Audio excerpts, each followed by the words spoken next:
A monument is a piece of art or architecture meant to commemorate a certain event, time, person, or thing.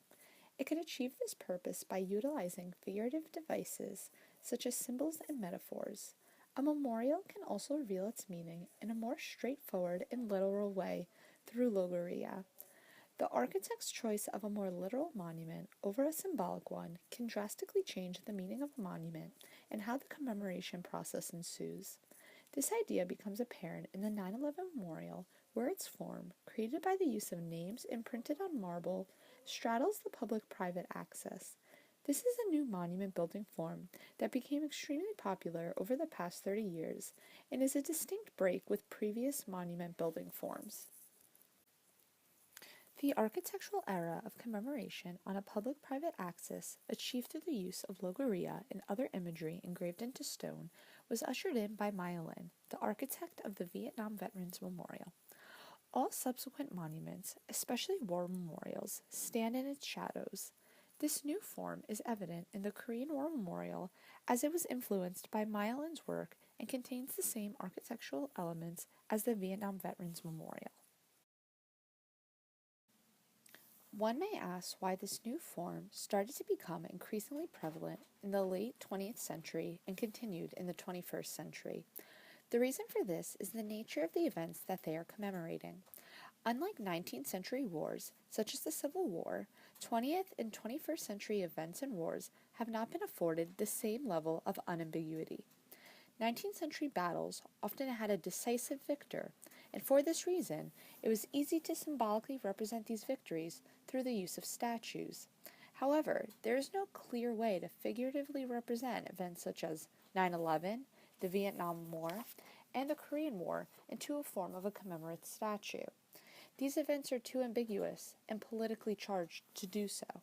The idea of the bridging of the public axis and private axis in order to create a new monumental form is a clear, distinct break from the late 19th and early 20th century monument building. In the late 19th and early 20th century, especially with Civil War memorials, monuments received their statuary form through their effective use of symbols and metaphors.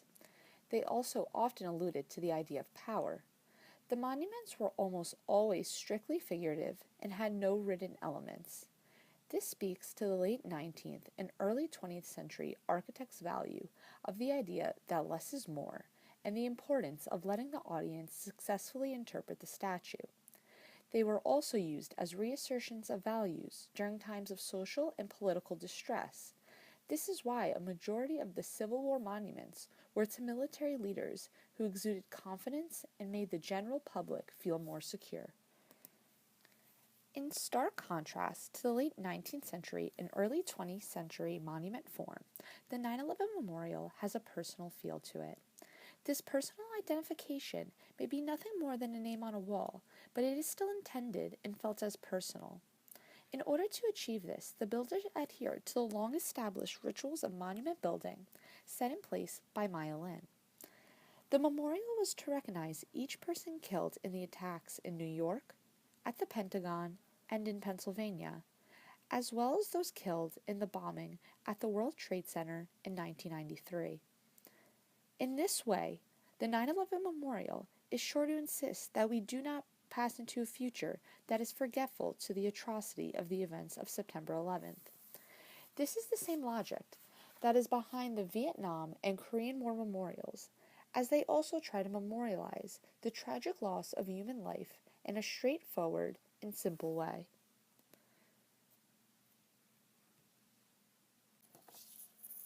In the 9/11 memorial, the ideas of a public monument and private mourning are amalgamated according to the principles of the memorial form created by Maya Lin.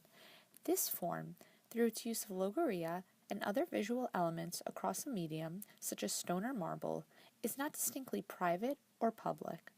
In order to prove this point, Upton explains, the practice of naming individuals and drawing on mortuary imagery, given such popular force by the Vietnam Veterans Memorial, rends the World Trade Center's place on the public-private axis ambiguous. Regardless of its ambiguity, the monument is significant because, through its unique form of mixing the individual elements of the names and the public element of memorializing an event, it is able to serve as a memorization tool of the events of 9/11.